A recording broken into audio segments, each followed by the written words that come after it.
Un gran saludo a todos mis alumnos y alumnas de la Universidad Nacional Experimental de los Llanos Centrales Rómulo Gallegos, en la asignatura Redacción de Documentos Jurídicos, en la continuación, en este tercer video del tema la adopción.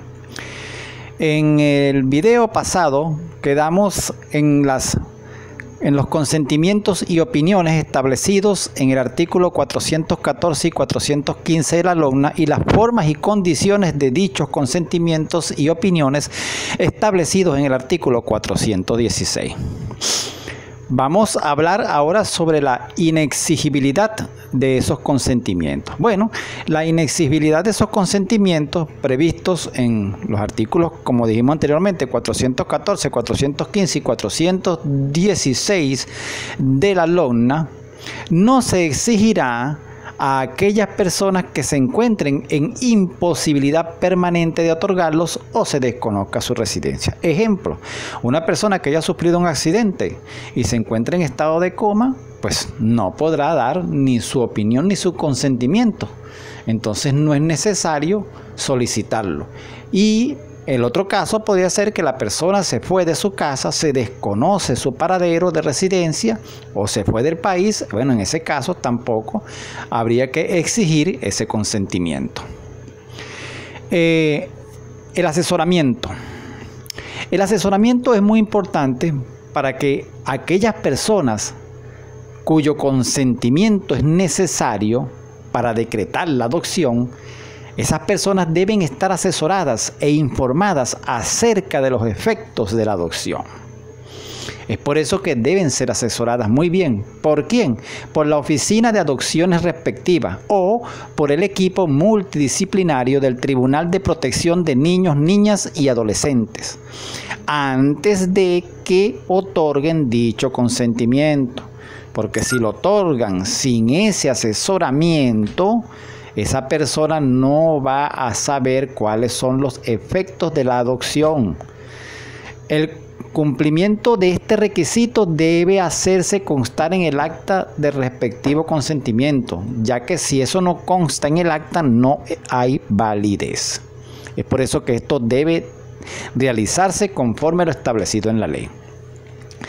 En cuanto a la prohibición de dinero, de lucro, pues sí, eso está prohibido en el artículo 419 de la LOGNA, que los consentimientos que se requieren para la adopción no pueden ser obtenidos en ningún caso mediante pago o compensación económica o de cualquier otra clase. Nadie puede obtener beneficios materiales indebidos como consecuencia de una intervención directa o indirecta en una adopción. Seguramente algunos me dirán: pero profesor, es que eso suele ocurrir aquí en Venezuela, sí, pero es que todo lo que ocurra fuera o al margen de la ley y de la Constitución de la República Bolivariana de Venezuela, obviamente eso es delito. Venga de una persona normal, o sea, que no sea funcionario, o venga de un funcionario, ¿ok? En el caso de los funcionarios es doble el delito, porque que es un delito que está al margen de la ley y de la Constitución, y el otro es que lo está cometiendo como un funcionario que supuestamente se le da una responsabilidad y tiene una ética y tiene una moral. Ok, muy bien. Visto esto, vamos a los informes. Informe sobre el candidato o candidata a adopción. Este informe lo realiza la oficina de adopciones correspondiente, que debe disponer lo necesario para que todo niño, niña o adolescente que llene las condiciones de esta ley para ser adoptado o adoptada, se le elabore un informe.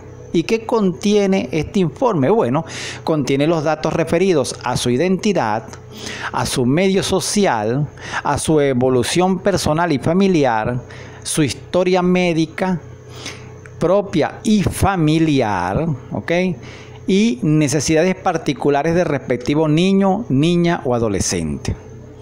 Se dejará constancia de los motivos por los cuales algunos de estos datos no aparezcan en el informe. Es decir, No aparece, por decir algo, el informe o la historia médica del niño. Bueno, se va a dejar una constancia el por qué no aparece en el informe la historia médica del niño y de los familiares de este. Los solicitantes de la adopción tendrán acceso a este informe después que se acredite su actitud para adoptar. Una vez que esté acreditada su actitud para adoptar, que hayan llenado los requisitos, entonces es cuando podrá tener acceso a dicho informe.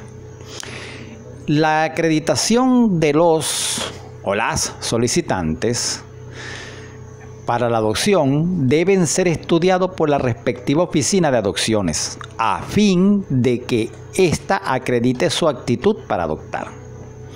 En este informe que se elabora al efecto debe contener los datos sobre identidad, capacidad jurídica, situación personal, familiar y médica, medio social, motivos que lo animan, es decir, el motivo que animan a esa o esas personas a adoptar, ¿ok? Eso debe estar ahí, así como las características de los niños, niñas o adolescentes que estén en condiciones de adoptar. Dicho informe debe formar parte del respectivo expediente de adopción. ¿Y qué duración hay en el periodo de prueba y seguimiento? Bueno, para decretar la adopción debe haber primero cumplido con un periodo de prueba de 6 meses, por lo menos, durante el cual el candidato o candidata a adopción debe permanecer de manera ininterrumpida en el hogar de quienes hayan solicitado la adopción.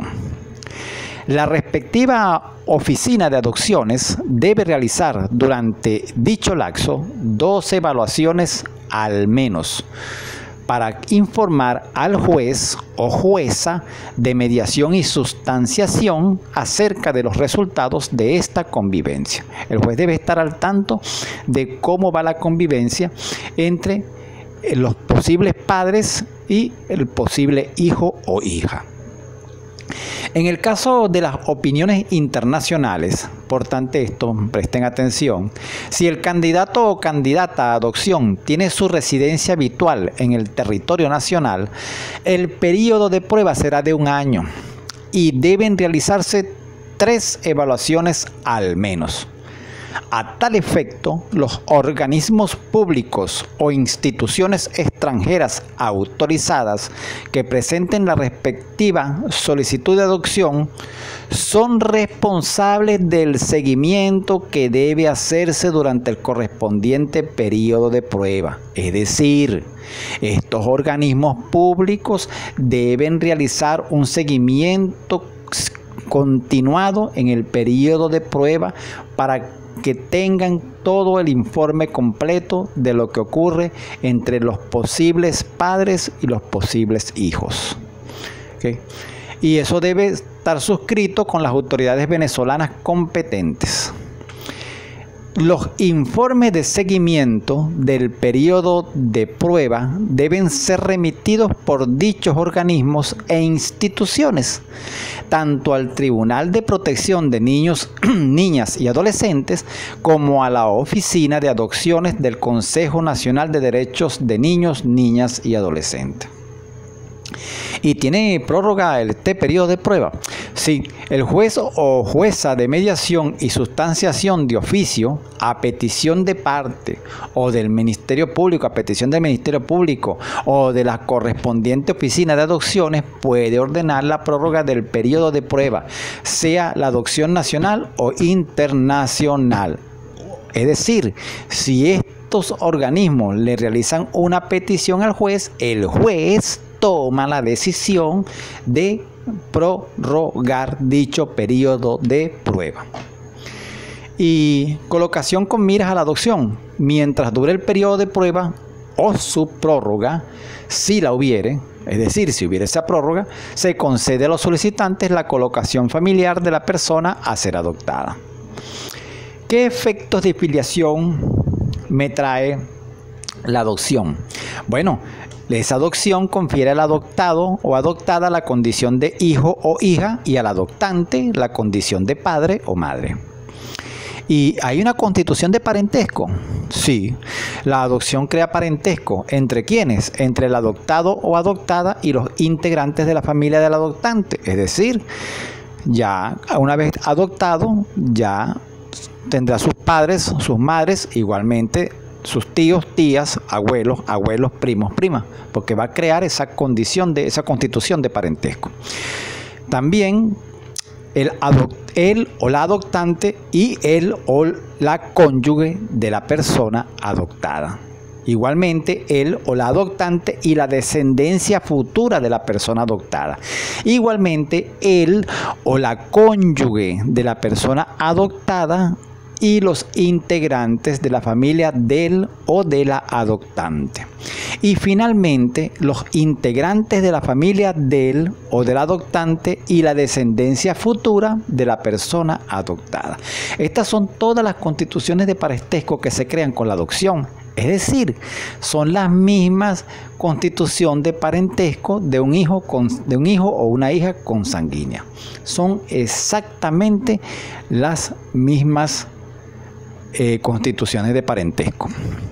¿Y se puede extinguir el parentesco? Bueno, la adopción extingue el parentesco del adoptado o adoptada con los integrantes de su familia de origen. Es decir, este niño, niña o adolescente que va a ser adoptado, obviamente tiene una familia de origen, al menos que haya sido un niño que haya sido abandonado y se desconozca la familia de origen.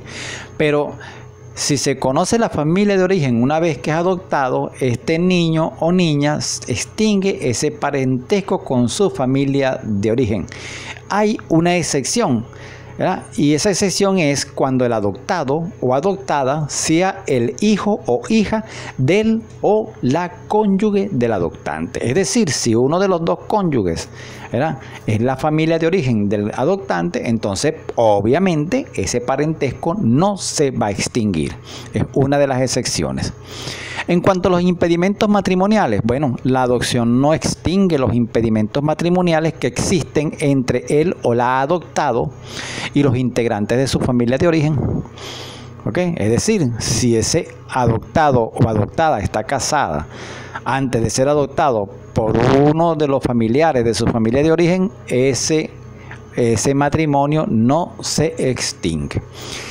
En cuanto a la confidencialidad, bueno, el contenido de los informes previstos en los artículos 420 y 421 de la LOGNA, así como el de los expedientes de adopción, son de naturaleza confidencial. Para su archivo y conservación deben tomarse las precauciones necesarias que garanticen dicha confidencialidad. El original de estos expedientes debe conservarse en el archivo del correspondiente Tribunal de Protección de Niños, Niñas y Adolescentes, y una copia certificada de los mismos debe remitirse por dicho tribunal a la respectiva oficina de adopciones. El adoptado o adoptada a partir de los 12 años, presten atención a esto, a partir de los 12 años o su representante pueden solicitar directamente el acceso a la información que se encuentra en su expediente de adopción. El adoptado o adoptada, antes de alcanzar esta edad, podrá hacerlo a través de su representante legal. En ambos casos deben ser previamente asesorados y asesoradas por el equipo multidisciplinario del Tribunal de Protección de Niños, Niñas y Adolescentes o de la oficina de adopciones correspondiente. Igualmente, el Ministerio Público tendrá acceso a los contenidos de los expedientes de adopción. Bueno, mis estimados alumnos y alumnas, hasta aquí el tema la adopción. Con esto finalizamos este tema de la asignatura Redacción de Documentos Jurídicos. Espero les sirva de mucho estos conocimientos. Nos vemos en clase en los grupos de WhatsApp.